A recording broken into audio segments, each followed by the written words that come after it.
чем вы выйдете на эти переговоры, если это не секрет? Я не думаю, что это большой секрет. Самая большая проблема на сегодня, первое, это прекращение огня, вывод оккупационных войск с территории Абхазии и принятие соответствующих договоренностей, определенных договоренностей, которые бы нормализовали, во-первых, отношения Абхазии и Грузии, как и мы предлагали в своем решении парламента, за столом переговоров, с тем, чтобы это бойня и уничтожение людей было прекращено, потому что это не только геноцид, но методы действия на территории Абхазии, которые осуществляются, это, в общем, совершенно очевидно, это просто фашизм. Я могу включиться в беседу.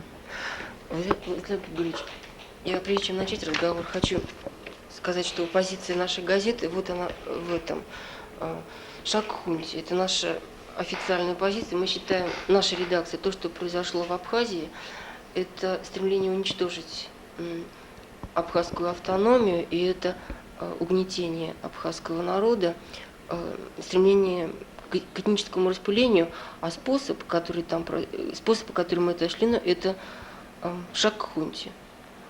Это чтобы вы знали нашу позицию. Теперь то, с чем к вам я приехал. Я вас прошу чуть-чуть больше времени, чем мой коллега. Есть в нашей газете такая рубрика «Лидеры».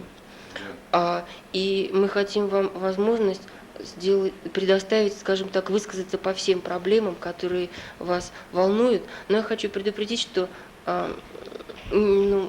вопросы, которые я буду задавать, звучат намеренно несколько жестко и, скажем так, провокационно, но эта провокационность – это стремление вызвать вашу откровенность.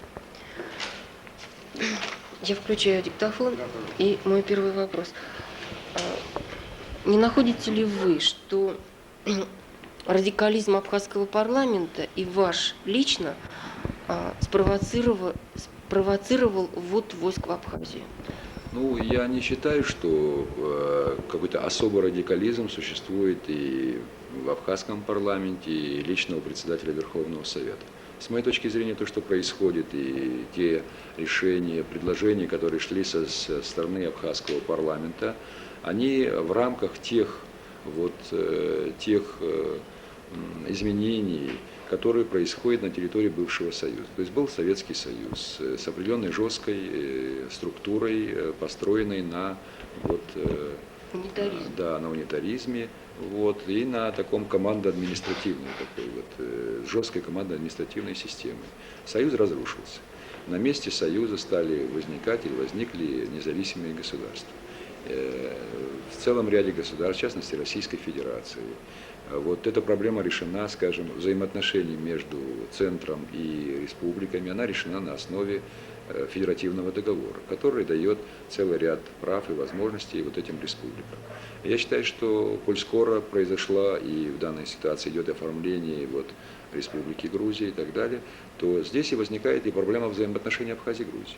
И, естественно, мы не признаем того, что было в 1931 году, когда Абхазия была преобразована в статус автономной, преобразована в автономную республику, и была практически лишена тех прав, которые она имела до 1931 года. Мы, естественно, выступаем, что в рамках тех изменений, которые идут на территории Союза в той же самой, должны происходить в той же Грузии, потому что Грузия становится независимым государством, есть необходимость цивилизовать эти отношения, строить их не на командно-административной системе, а, скажем, на основе договора между Абхазией и Грузией.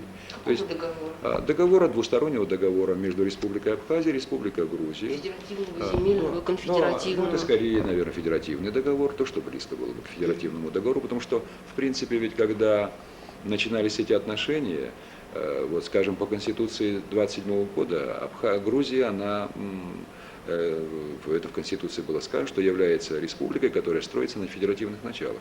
И, в принципе, отношения между Абхазией и Грузией были федеративными. То есть мы хотим вернуться к нормальным отношениям, которые в договоре, почему важен договор? Просто в договоре уже есть заранее обусловлено, что, в принципе, есть какой предел компетенции, скажем, Абхазии, какой предел, скажем, общих федеральных органов.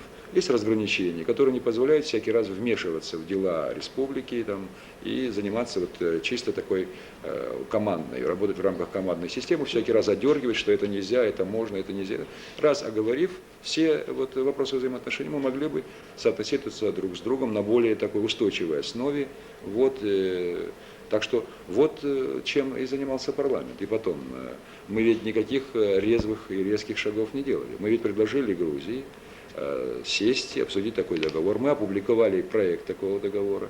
А 14 числа, в день ввода войск на территорию Абхазии, мы собирались обсуждать уже вариант, который пришел из комиссии, с тем, чтобы уже его, так сказать, предложить и руководству Грузии. Об этом нам и говорилось и руководству Госсовета Грузии. Так что никакого радикализма здесь, какого-то крайнего или какого-то не было. Это я считаю, это в рамках нормальных цивилизованных отношений, которые начинают строиться между государствами. Вот как это. Все-таки, извините меня, я буду настаивать на политическом максимализме абхазского парламента или на его радикализме. Если я ошибаюсь, вы меня просто разубедите. О чем я говорю? Во-первых, абхазский парламент принимает закон о земле, Госсовет Грузии его отменяет. О собственности, в том числе санаторно-курортной зоны, абхазский парламент принимает, а Госсовет его отменяет. Далее, закон, так, еще какой принципиально важный закон я упустил. Вот два для меня важно. То есть это первое. Второе, наконец, просто то, что послужило поводом к введению войск, это принятие Конституции от 1925 года, которая фактически направлена на выход из состава Грузии. Вот о каком радикализме я говорю. И не считаете ли вы, что вот эти шаги спровоцировали в том числе и абхазский парламент? Сейчас я говорю только о вас. Ну, по поводу того, что абхазский парламент принимает решения там, по земле, собственности и так далее, Госсовет отменяет, в первую очередь хотел бы сказать, что, во-первых, Госсовет нелегитимный орган. И Госсовет не тот орган, который может отменять решение парламента. Отменять решение верховного органа власти Абхазии не имеет права даже и парламент Грузии. Это надо иметь в виду, это обстоятельство. Первое. Теперь, что касается принятия законов о земле и собственности, я бы хотел напомнить о том, что даже в Конституции Абхазской автономной Советской Социалистической Республики, вот та, которая у нас существовала, в статье, по-моему, 12 этой Конституции, в статье 12 Конституции, которая была принята почти единогласно всем парламентом, в том числе и грузинским, было сказано, что земля, ее недра и все, что находится на территории Абхазии, вот, является собственностью Республики Абхазия. То есть это такое положение было записано в Конституции даже Абхазии, автономной Абхазии, это вы можете в этом убедиться, и принято было подавляющим большинством голосов совместно, вместе с грузинской депутацией, со всеми другими. То есть здесь ничего, и это, вы понимаете, это никакой, это просто элементарная основа. Если вы элементарно хотите хозяйствовать на территории, вы должны элементарные вопросы решать на этой территории. Почему? Потому что если право, разрешение на выдачу одного земельного участка в городе, скажем, Гудауда или Сухуми решается в Тбилиси, это совершенно, это жесткая командно-административная система. Поэтому здесь, скажем, при принятии таких решений мы считали, что, во-первых, государство нелегитимный, а во-вторых, у нас есть основополагающие положения в Конституции, поэтому мы действуем в рамках даже той Конституции автономной республики, которая у нас. Это первое. Второе. Что касается принятия возвращения Конституции 25 года. Во-первых, мы не решение фактически принимали, это постановление, но не мы решили этот вопрос. Этот вопрос, есть чрезвычайно важный нюанс. Не мы решили этот вопрос. Этот вопрос решен бывшим парламентом Грузии и Временным военным советом. То есть бывший парламент Грузии отменил все, во-первых, все соглашения, которые были заключены с 21 года. Он отменил, признал незаконными, недействительными все государственные структуры, которые были созданы за этот период. То есть он это все отменил, тем самым, в принципе, отменил и те отношения, которые связывают Абхазию и Грузию. Более того, Временный военный совет, тот уже приостановил действие Конституции 1978 года, перешел к Конституции 21 года. Но дело в том, что в этой Конституции 21 года Абхазской автономной республики вообще нет. Да, ну раз так.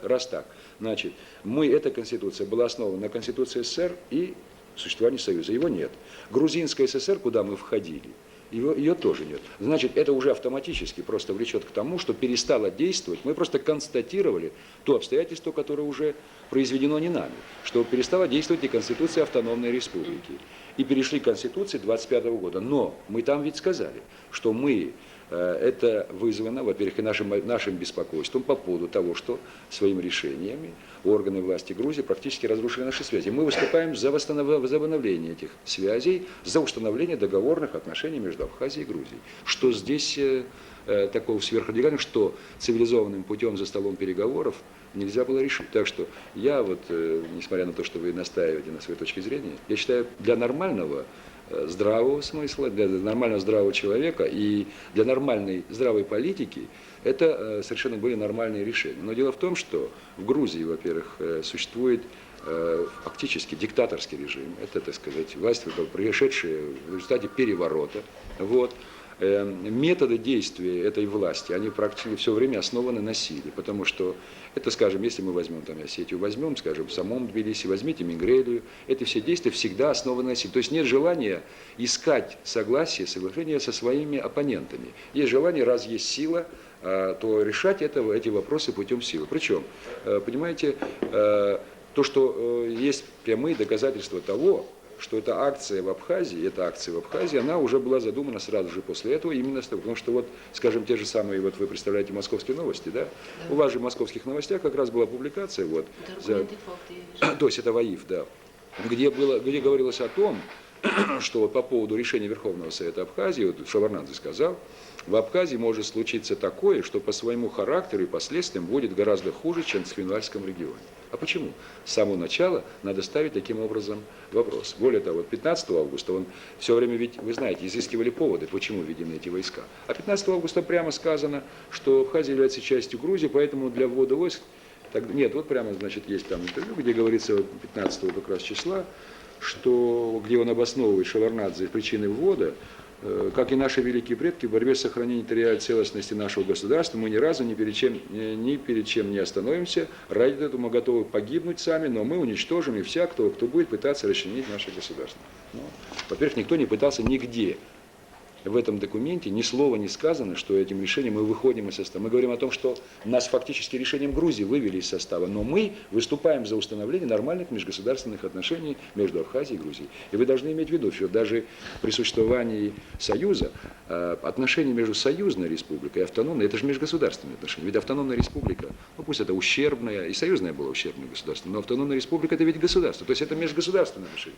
Так что ничего необычного на фоне того, что, скажем, произошло в России, где есть договор, мы не предложили. Но вместо того, чтобы, как в России, сесть с нами за стол и решать эти вопросы, нам отправили танки, пушки, сказали, что мы истребим вас всех до последнего. Вот. То есть решается и проблематика, так сказать, вот, оккупации территории, решается проблематика фактически геноцида, истребления абхазского народа, изгнания русского, там, армянского и другого. Вот. И решается заодно та проблема, которая чрезвычайно важна, это тоже как раз действительно шаг хунти, решается проблема изменения существующего конституционного строя, упразднения его и установления таких же структур, незаконных структур власти, как и в Грузии. То есть это вот такая ползучая контрреволюция, которая растекается повсюду, потому что когда эта власть появилась, не было сразу дана оценка тому, что это произведено, что это нелегитимная власть, и она действует так. Вот так что вот таким. Мне кажется, у абхазского народа были настроения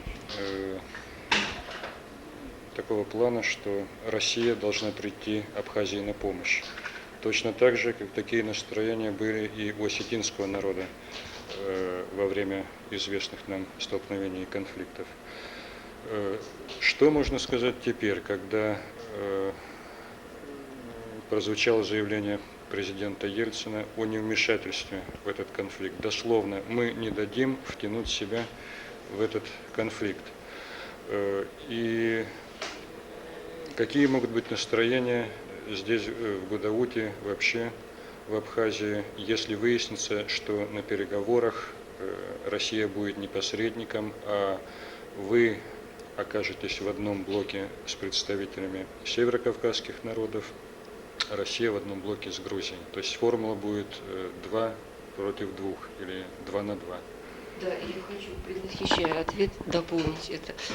Я знаю, что у вас репутация пророссийски настроенного лидера, но вы, наверное, знаете и о том, то есть не можете не знать, что, в общем-то, России, интересы и Грузии, они совпадают. И Россия, скорее всего, будет поддерживать Грузию в вопросе автономии, потому что у нее своих 20 автономий, а теперь даже 88 субъектов федеративного договора.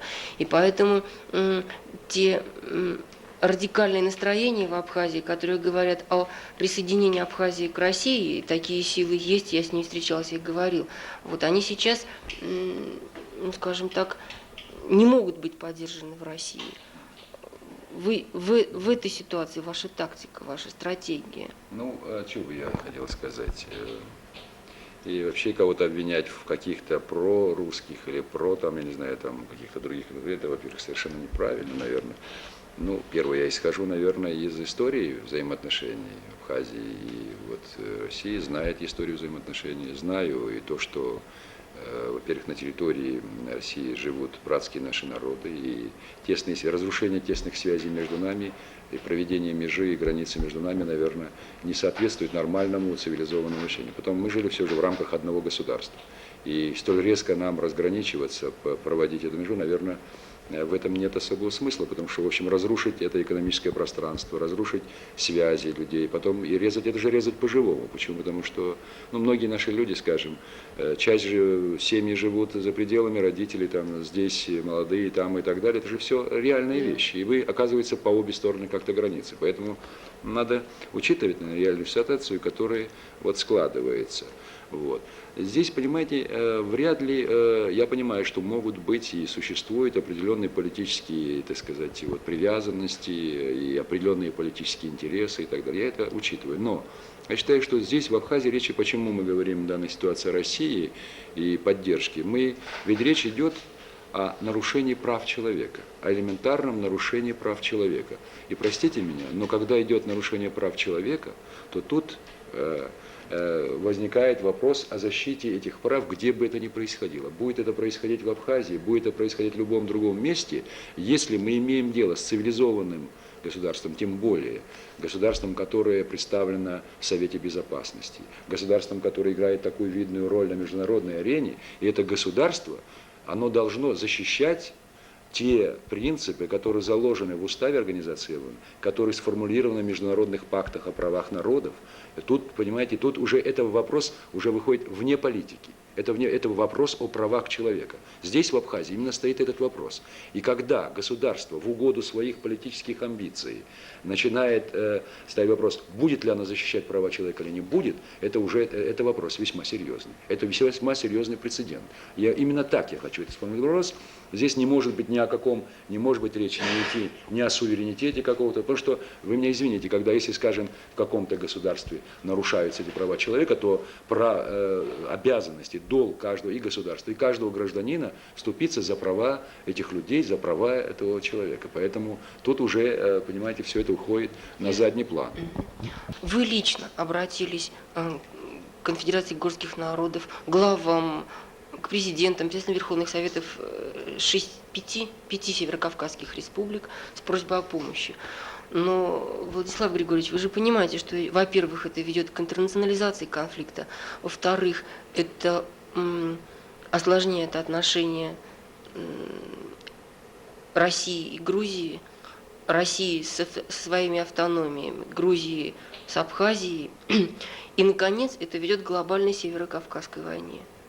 Вы не чувствуете, просто, и тут не просто груз ответственности, а... Я, естественно, чувствую груз ответственности, но хотел бы вам все же уточнить. Дело в том, что существует Конфедерация горских народов Кавказа. Я прошу все же учитывать то обстоятельство, что это не конфедерация республик, а это конфедерация народов. И понимаете, вы не можете, в принципе, запретить народам иметь любые формы своих культурных, экономических, хотите, каких традиционных связей. Это вообще вот тут, только что я вот сейчас пишу ответ на, так сказать, не ответ, а вот пишу вот телеграмму, хочу направить вот прокуратуре России. Здесь вот поступило сообщение посредством информации о том, что прокуратура возбудила уголовное дело против конфедерации. Понимаете, до этого выступал министр юстиции Федоров, который говорил, что вот это, так сказать, незаконно, или не знаю, как это точно, но мы судим только посредством информации. Вы понимаете, людям запретить скажем, иметь общество «Славянский дом». Вы же не будете запрещать иметь общество «Славянский дом», потому что оно части есть, славяне разбросанные по всей территории, они между собой хотят иметь культурные и другие связи. Если это бы речь шла о том, что есть создание какой-то вот республики, объединение этих республик, тогда это, естественно, возникал вопрос и о границах, и о других проблемах. Но здесь объединение этих народов, понимаете? И когда эти народы, малые народы, они тоже ведь подвергались геноциду, и большая часть наших народов уже изгонялась со своей земли. И сегодня повторяется это, и поэтому они все с болью это воспринимают и хотят стать рядом с нами. Ну, это в человеческом плане, разве это непонятно? То есть вы боитесь, что ваша судьба может постичь их? Ну, я думаю, в определенном смысле и так. В определенном смысле, да, и так. И здесь, понимаете, это и обращение к конфедерации, оно в первую очередь прозвучало не от председателя Верховного Суда, оно прозвучало в первую очередь от членов парламента Конфедерации горских народов, вот от наших, которые есть у нас здесь в Абхазии, и заместителя председателя парламента, от них оно шло. Я обращался в первую очередь, конечно, и к руководителям республик. Вот. Но мы, когда мы говорили с руководителями республик, мы говорили в первую очередь о том, чтобы вот был поставлен вопрос о том, чтобы эта оккупация была прекращена, чтобы были выведены войска. Ну а что в этом ненормального? Я думаю, это нормальное явление, если мы хотим решать вопросы не путем истребления людей. Зачем истреблять людей? Вот я не вижу здесь никаких вот, да. И потом, а как вы считаете, нельзя ли запретить, например, вот в Москве много представителей интеллигенции, есть и органы печати, которые вступаются за них. Не надо ли возбудить против них уголовное дело, что они вот пытаются в этой ситуации защитить права малого, которого вот истребляет на глазах всего цивилизованного мира?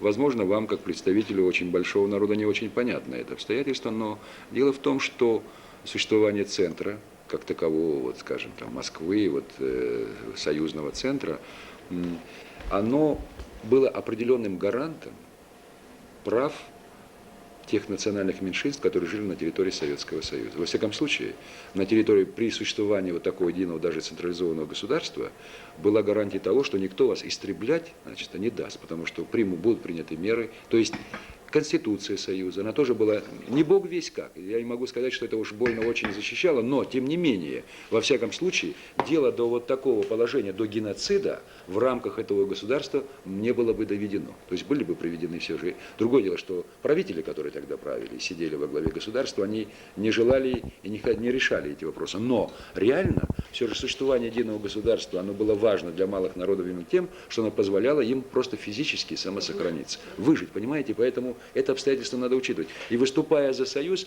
мы выступали не за то, чтобы вот была, так сказать, вот эта командно-административная система. Вы ведь не отмечаете другую сторону, скажем, моей работы, когда я был в Верховном Совете, когда мы выступали за расширение прав, скажем, автономии, чтобы они реально больше имели. В рамках этого большого государства они имели больше прав и могли эти права реализовать. Понимаете? То есть вот вам и, с одной стороны, вы говорите борьба за Союз, но с другой стороны за те права, которые реально... Это можно было бы в рамках Союза и решить, в принципе. Вот.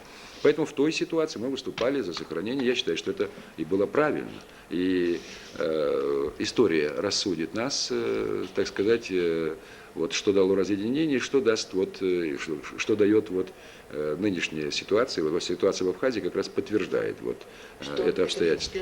Что подтверждает? Оно подтверждает, что сейчас некому нас защитить от явного уничтожения. Нет, потому что есть политические интересы одних, политические интересы других, а на глазах гибнет, уничтожается народ, и, так сказать, здесь говорят о том, что это все приносится, народ приносится в жертву определенных политических, так сказать, вот, ну, не знаю, не предубеждений, а вообще предпочтений. Вот, политических предпочтений приносится в жертву народ. Какой выход в этой ситуации? Ну, я думаю, что все же хотелось бы, чтобы восторжествовали те принципы, которые должны быть характерны для цивилизованного общества, что каждый народ имеет право на самоопределение, на самостоятельное определение своей судьбы, своего экономического, политического и культурного развития. Это основополагающий принцип. И если есть цивилизованное сообщество, оно все же должно выступать в данной ситуации гарантом прав и малых народов. Потому что, понимаете, если в мире, к большому сожалению, это так и, наверное, происходит, но если в мире все решается путем силы, путем танков и так далее, то просто нет цивилизованного общества. Тогда это действует в мире только волчий закон. Насколько знаем, скажем, когда маленький Кувейт подвергся, скажем, агрессии, ведь на помощь ему пришло все сообщество, мировое сообщество, и поддержали его в этой борьбе. Вот. И когда происходили другие подобные ситуации, ну вот мы, маленький народ, сейчас находимся в подобной. Я думаю, мировое сообщество должно выступить гарантом наших прав, с тем, чтобы не происходило уничтожение малого народа. И я исхожу из этих. Проблема личного выбора, если можно. Если оправдаются ваши опасения, что перенос переговоров – это попытка выиграть время для подготовки к наступлению грузинских вооруженных сил на оставшую часть Абхазии, и если это наступление увенчается успехом, мне лично кажется, война превратится окончательно в партизанскую, и сопротивление будет продолжаться. Где вы видите свое место в этой ситуации? Ну, в случае партизанской войны. свое место и в случае такого развития событий, это был бы еще более трагический шаг по сравнению с тем уже, что совершено, потому что, во-первых, самое главное здесь это те несчастья, беды, которые выпадают на долю мирных граждан, которые, единственная забота которых это жить нормально по-человечески, растить детей. Это, конечно, было бы ужасный, так сказать, и трагический шаг.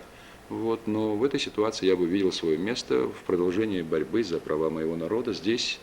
В каком качестве мы это увидим, но я бежать отсюда не собираюсь. И в любой ситуации буду здесь.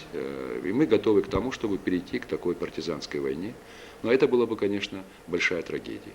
Мне бы хотелось, чтобы все же все вместе взятые, мы со своей стороны, которые, несмотря на очень тяжелые жертвы, которые несем, защищая рубежи здесь своей Родины, вы, люди, которые хотят рассказать о том, что здесь происходит, те, кто слышит о том, что здесь происходит, чтобы мы все вместе все же сумели остановить это безумие, которое творится со стороны фашистующего режима. И с тем, чтобы все же здесь, в Абхазии, которая всегда славилась не только своей красотой своей природы и своими курортами, но и всегда славилась радушием, гостеприимством всего населения, всего народа Абхазии, чтобы здесь все же воцарились мир и спокойствие, и людям была дана возможность жить на земле так, как они хотят, без оружия, без танков, без убийств. Я все же оптимист и хочу надеяться, что все же здравый рассудок победит и возобладает, и все же агрессор будет остановлен. Потому что семья могла бы повлиять, убедить вас отказаться от такого решения, продолжать борьбу? Я имею в виду вашу жену и вашу дочь. Вы понимаете, как раз отказаться от этой борьбы сейчас, когда народ оказался в таком трагическом положении, в такой трагической ситуации, я думаю, было бы предательством по отношению к этим людям, поэтому я этого сделать не могу, вопреки даже любым, так сказать, уговорным убеждениям. Я просто в данной ситуации уже, я не принадлежу самому себе, я должен заниматься тем, что важно для народа, который пытается истребить.